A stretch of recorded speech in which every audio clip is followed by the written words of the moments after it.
आखिर आप बोल रही थी वीडियो में कि प्राइड परेड में आने के लिए, प्राइड परेड में आने से क्या होता है, क्यों आना चाहिए? और देखिए, प्राइड परेड में आने से सबसे पहली बात तो ये कि हमें पता चलता है कि हमारे जैसे लोग भी हैं, ठीक है। दूसरा पॉइंट ये है कि जब हम इकट्ठा होंगे, ग्रुपिंग होगी, डिस्कशंस होंगे, तो हमें सबसे पहले इश्यूज पता चलेंगे कि एक व्यक्ति को क्या इशू, जैसे मेरे अपने एक इशूज है, मुझे यहाँ पे समाज से इतनी दिक्कतें हैं, गवर्नमेंट से मुझे ये चीज़ें हैं। लेकिन जब 4 व्यक्ति मिलेंगे तो 4 तरीके की बातें होंगी, 4 लोग आएंगे, तो कई तरह के मुद्दे आएंगे। तो हम प्राइवेट में लोगों को जब गैदर करेंगे तो हमें मुद्दे मिलेंगे तो हम राइट्स की बात कर सकते हैं। अच्छा, आप मुद्दे की बात कर रही हैं। अगर मैं आपसे पूछूं 4 ऐसे मुद्दे जो आपके LGBTQ+ कम्युनिटी के लिए ज़रूरी हैं, तो 4 मुद्दे क्या होंगे? देखिए, पहला मुद्दा तो ये है कि हमें राइट टू लीव, मतलब जीने का अधिकार, जो जैसा है वैसा जी सके, इसका सबसे बड़ा है। दूसरा ये कि हमें मैरिज से पहले हमें इंश्योरेंस, जैसे लाइक हमें हेल्थ इंश्योरेंस हो, नौकरी में भी हमें पार्टिसिपेशन के लिए भी मिले, ये भी हो सकता है। और जो कॉलेज में कहीं ना कहीं हमेशा तो हरासमेंट होता है, उसके लिए कोई सुनवाई नहीं होती। आपने अपने मुद्दों में एक आरक्षण की बात किया है, हाँ, इनडायरेक्टली तरीके से। हाँ, हाँ। अगर हम आरक्षण की मांग करते हैं, सरकार आरक्षण लागू कर सकती है। आपकी जान पहचान में आपके समुदाय से कितने ऐसे लोग हैं जो उस आरक्षण के कैपेबल हैं और आरक्षण के बाद पद में आ सकते हैं, जो कि मुझे नहीं लगता है। देखिए, ये तो आपने एक बहुत एकदम सही बात की है। इसका कहीं ना कहीं कारण क्या जो होता है वो है एजुकेशन। एक प्रॉपर एजुकेशन नहीं मिलती है, तो जो एजुकेट पर्सन है वो भी इसमें आ जाते हैं, तो वो सोचते हैं कि इनकम, क्योंकि कहीं ना कहीं उस सेक्टर में उनको इनकम कम मिलती है, और इधर के इन सब सेक्टर्स में आप सब जानते हैं कि लोग इनकम वगैरह कर रहे हैं, तो उनको ज़्यादा इनकम है, इसलिए लोग नहीं आना चाह रहे हैं। लेकिन हमें ये सब चीज़ें भूल के एक वाइट कॉलर जॉब चाहिए। जब हम एक वाइट कॉलर जॉब करेंगे तो कहीं ना कहीं हमें एक सम्मान मिलता है, क्योंकि देखिए, ताली बजाने और ये सब पे तो ठीक है, हम ये नहीं कहते कि ताली बजाना बुरी बात है, ठीक है, सबकी अपनी अपनी मजबूरी है। लेकिन अगर आपके पास एजुकेशन है, आप लायक हो, तो आप जो बच्चे एक गे के रूप में अपने घर पर बिना ओपन हुए रह रहे हैं, उनके घर वाले उन्हें नॉर्मल बच्चा ही समझते हैं। उन्हें एजुकेशन में क्या प्रॉब्लम है? अगर आप एजुकेशन की बात कर रही हैं, हाँ। आप जो बात कर रही हैं वो ऐसे लोगों की बात कर रही हैं जो किन्नर समुदाय से हैं, जो हिजड़ा समुदाय से हैं, जिनकी मजबूरियां हैं, क्योंकि उनके वेशभूषा, उनके कपड़े, उनकी चीज़ों को देख करके सोसाइटी जज करती है। एक गे बॉय जैसा है, गे बाइसेक्सुअल्स, लेस्बियंस मेरे तरह, हमारे भाई बहन की तरह ही दिखते हैं। उन्हें एजुकेशन में प्रॉब्लम क्यों आ रही है, कहाँ आ रही है? देखिए, उनको जो देखिए, एजुकेशन सिर्फ हम एक जगह कॉपी किताब ये सब सीखेंगे, बहुत तरह का एजुकेशन है कि हमारी जो नॉर्मल ज़िंदगी में होते हैं वो भी बहुत ज़रूरी होता है। तो यहाँ पे जब हम सोसाइटी में जाते हैं, स्कूल्स में, वो बच्चा अपने आप को अलग समझने लगता है, हाँ, तो वो कहीं ना कहीं कटने लगता है एजुकेशन से, क्योंकि लोग उसे बुली करने लगते हैं। एज अ एक्सपीरियंस, जब मैं बच्चा था तो मुझे भी कहीं ना कहीं, मैं बहुत अच्छा था क्लास में, लेकिन कहीं ना कहीं मुझे फील होने लगा कि मैं अलग हूँ, तो मैं कटने लगा, डर लगने लगा, शर्म आने लगी, तो कहीं ना कहीं कोई साथ नहीं दे रहा था, तो यहाँ से बच्चे कटने लगे। देखिए, एडमिनिस्ट्रेशन का, सरकार का, सोसाइटी के बहुत सारे रोल हैं, माता पिता का भी रोल है। क्या ये ग्राइंडर या ब्लू जैसी जो डेटिंग ऐप हैं, इसका क्या रोल है? क्योंकि हम देखते हैं बच्चों का एग्ज़ाम रहता है और ग्राइंडर ब्लू पर अपने काम छोड़ करके बैठे रहते हैं।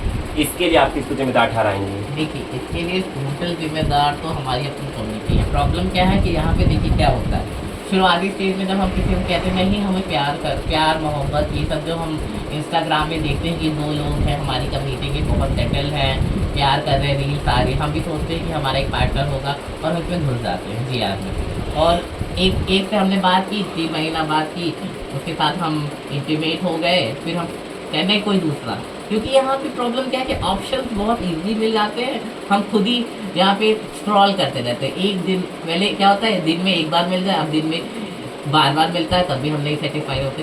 सामने वाला कहता है कि मुझे सेटिस्फैक्शन नहीं मिल रहा है, मुझे कोई सेटिस्फाई नहीं कर पा रहा है, इसीलिए हमारे नंबर्स ऑफ डेटेस बढ़ते जाते हैं, और कहीं ना कहीं हमारी कम्युनिटी में जो HIV STI के खतरे हैं, उसका भी ये कारण है, और उसका बहुत बड़ा कारण है डेटिंग ऐप। ओके, यहाँ पे एक चीज़ मैं आपसे और जानना चाहूँगा कि आप बोल रही हैं इसमें कम्युनिटी की गलतियाँ हैं। मैं ये जानना चाहूँगा कि आप अगर इस चीज़ के बारे में आवाज़ उठा रही हैं, रिस्पॉन्सिबिलिटी दिखा रही हैं, तो आपने या फिर आप जिस भी संस्था से हैं उस संस्था ने क्या इनिशिएटिव्स लिया है इसको लेकर के?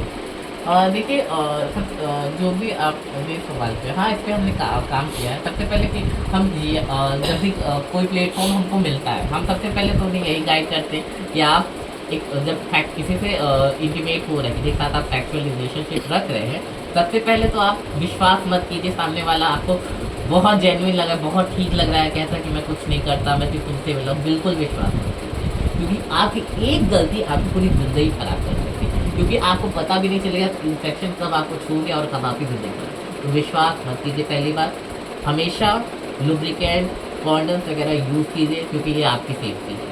कभी किसी पर विश्वास मत कीजिए। और सबसे ज़रूरी, अगर आप एक्टिव हो इस चीज़ में तो अपना टेस्ट ज़रूर करें।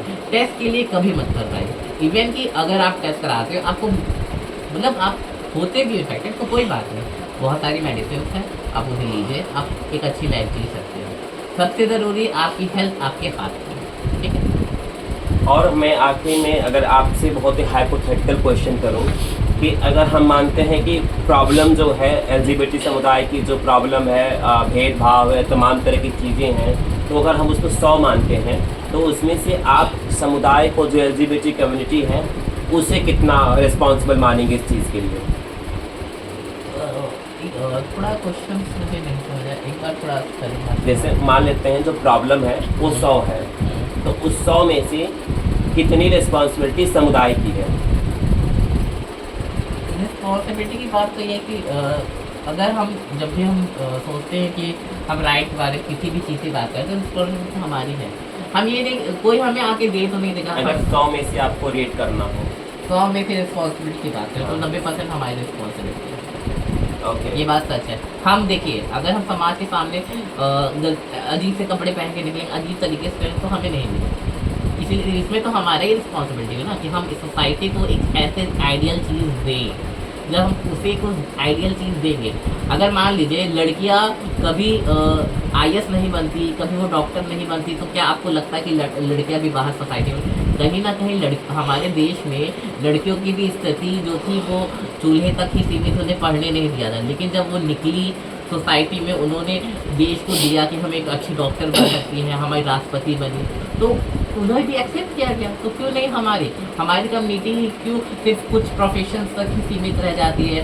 सिर्फ डांस हो गए, या तो हमें मेकअप आर्टिस्ट बसे, क्यों हम IAS नहीं बन पा रहे, क्यों टीचर्स नहीं बन पा रहे, क्यों हम अलग प्रोफेशंस में नहीं जा रहे? इसका क्या कारण है? इसका कारण यही है कि हमारी कम्युनिटी में के लोग अगर उस प्रोफेशन में पहुँच भी जा रहे हैं तो अपने आप को कवर कर लेते हैं। कारण क्या है कि वो डर जाते हैं कि इस कम्युनिटी के हम होंगे तो हमें ऐसे मिसट्रीट किया जाएगा, हरास किया जाएगा, ये सब चीज़ें हैं। तो यहाँ पर एक चीज़ मैं स्पष्ट कर दूँ, बहुत सारे लोग हमसे पूछते हैं कम्युनिटी, आपके कम्युनिटी में कैसे जुड़ना है? तो यहाँ पर एक चीज़ देखिएगा, कमिटी और कम्युनिटी दोनों अलग चीज़ें होती हैं। प्राग क्यूअर प्राइज एक कमेटी है, एक संस्था है, एक कलेक्टिव है, एक ऑर्गेनाइजेशन है। उससे जुड़ने का, उसमें शामिल होने का रूल रेगुलेशन नियम हो सकता है, लेकिन जब बात आती है LGBTQ+ कम्युनिटी की तो उसकी कोई सदस्यता नहीं होती है। जो गे, बाइसेक्सुअल, लेस्बियन और बाकी जो प्लस जो लोग हैं वो ऑटोमेटिक इस कम्युनिटी में शामिल किए जाते हैं।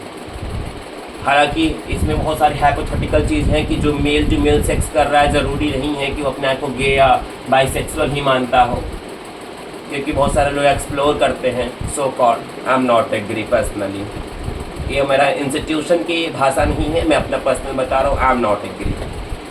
तो अब मैं आप लोग से पूछना चाहूँगा, जानना चाहूँगा, जो लोग भी इस वीडियो को देख रहे हैं, कि LGBTQ+ कम्युनिटी जो है उसके 10 सबसे प्रमुख मुद्दे कौन से हैं? आप एक रैंक के वाइज से अगर आप कमेंट्स करेंगे तो हमारे लिए भी बहुत ही आसानी होगी। धन्यवाद।